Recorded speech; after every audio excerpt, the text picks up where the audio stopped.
Hi, it's Kirsty Jackson-Perrin from the Winning Edge Mindset team. So, how are you all in these challenging times? COVID-19 is one big lighthouse. In other words, it's that immovable object we can do nothing about. We need to intelligently navigate our way around it. And the most important thing we can do right now is to keep our mindset in check. Now, one of the many challenging things is we're all under one roof, aren't we? If you live in a house share or a flat share or you're living with family, when do we spend all this amount of time together? We just don't, do we? Even if we go on holiday together, we're off out and about doing different things. We're never under one roof. And only being able to go out and do one form of exercise means the rest of the time we're all together. So how do we manage to get along and not fall out, basically? Well, it's very important to understand the beach ball effect. Now, what do I mean by that? Well, on the Winning Edge, we talk about the beach ball scenario in that you're holding a beach ball with someone else and you think, wow, this is a great colour. I love the red and white beach ball. But they're from the other side seeing a blue and white beach ball because it looks different from the other side. There's a different colour. So it's a great analogy for life in that we all see things differently. We don't see the world as it is. We see the world as we are. So we don't describe the world factually. We will describe the world in terms of how we see it.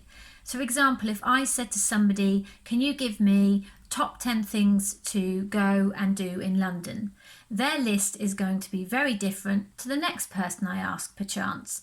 They're going to work from their own mental map, which is their own individually held values, beliefs, experiences, wisdom, and we all operate from our own mental map. So when we're all living together, we're each going to see things through our own prism, aren't we? Through our own reality. So for example, the other night we're all watching the Avengers Endgame and my teenage daughter's phone, her quite old iPhone, suddenly disabled. Bizarrely, just as Thanos had clicked his finger, but we won't go into the strange surrealness of that. But this for her was awful. For a teenager, their phone is their lifeline in a way, isn't it? It's their way to connect to all their friends in the outside world. And for her, that had completely gone. It had been taken away from her. Now, yes, I do use my phone a lot, but if it disabled, I wouldn't go into some kind of meltdown. It would be frustrating, I'd find it annoying, but you know, I'd get by. But for her, all of her WhatsApp messages and conversations were on there, photos, all her other social media that she's on is all on there. And that's really important to her. Maybe not to us, but to her. Now, the next day, my husband had a bit of a project on with painting. Aren't we all doing a bit of DIY right now? It's a great time to get on and do it, isn't it?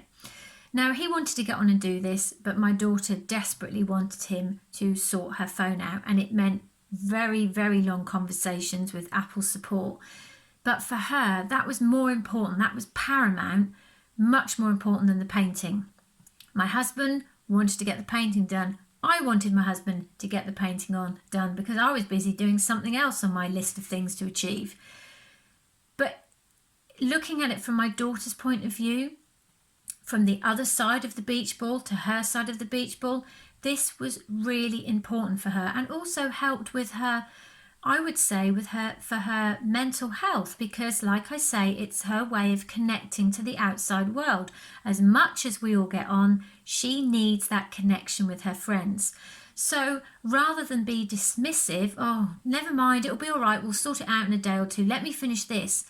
It was important to take on board how she's feeling, because I think all of this right now is so challenging for all of us in many different ways. For those taking their GCSEs and A-levels, is it going to be their predicted grades? If they're a late night crammer, if they do everything last minute and they didn't do so well in their mocks because they didn't work towards those exams, they're probably feeling very worried and concerned right now. It's all very uncertain for them. Many of them won't have their all-important prom night. Now, again, for us parents and carers, we're like, oh, well, you know, you can all meet up another time. But prom night's really important to a lot of young people. And again, it's about the connection. They're not able to see their friends. Yes, they can have all the online chats, etc., but it's not the same. And they're trying to get their head around that. For younger ones, if they're being homeschooled, if it's the distance learning, it's very tricky for them to get their head around that. This is a whole new normal for them. They're not used to learning in this way. And for goodness sake, we're not teachers, many of us, are we? I'm not a trained teacher, so I'm trying to get my head around it. So it's really important that, again, we look at it from the children's point of view. Again, they're not running around letting off steam in the playground, are they? They're not seeing their friends every day. So it's a huge challenge for them. And when they're getting frustrated, it's often shown as being very angry with us. They're not angry with us per se, it's the situation, but that's the way they communicate that to us. And it's important to try and get on their side of the beach ball to understand. From my point of view, working from home, I'm very, very fortunate I can do that. But this is a huge juggling act with homeschooling as well. And once you're in the Easter holidays, what do you do if you're working from home and you want to keep the younger ones in the house amused? I don't want too much screen time, so it's needing to think of things that will keep them happy, keep them distracted, that they don't feel frustrated by not being able to see their friends or go out more. So again, it's looking at it, trying to understand their mental map. At the weekend, the weather was glorious, wasn't it? I could hear lots of different music coming from different neighbours' gardens. Now, maybe we feel frustrated by our neighbours' behaviour. What's their side of the beach ball? Maybe they've got young children. Maybe they're trying to let off some steam by playing some loud music, having a bit of disco at home. Maybe we don't agree with the way our neighbours are behaving right now, but we all need to try and get through this, don't we? So it's looking at things from other people's point of view. I'm not saying that we necessarily agree with the way they're behaving, but is there a way we can reframe these frustrations that we have so that we can intelligently navigate our way around these things?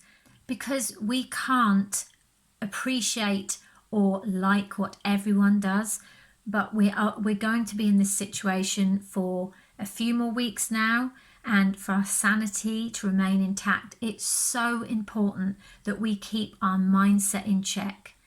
So we don't see reality as it is, we see reality as we are. We look at it through our own prism. And if there's any relationship that's not working for us right now, it's about taking a step back and thinking, what part do I play in this?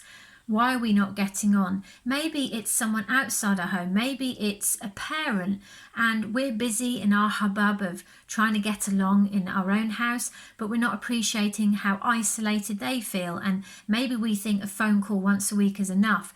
Maybe they'd like a phone call a day. So it's about understanding where they're coming from and in turn them understanding us. But it's about who can help that relationship to work. And if it needs to be you, getting your mindset in check, if it needs to be you that gets on the other side of the beach ball, isn't it better to get along rather than be right? Because who's right, who's wrong? It's their truth, our truth.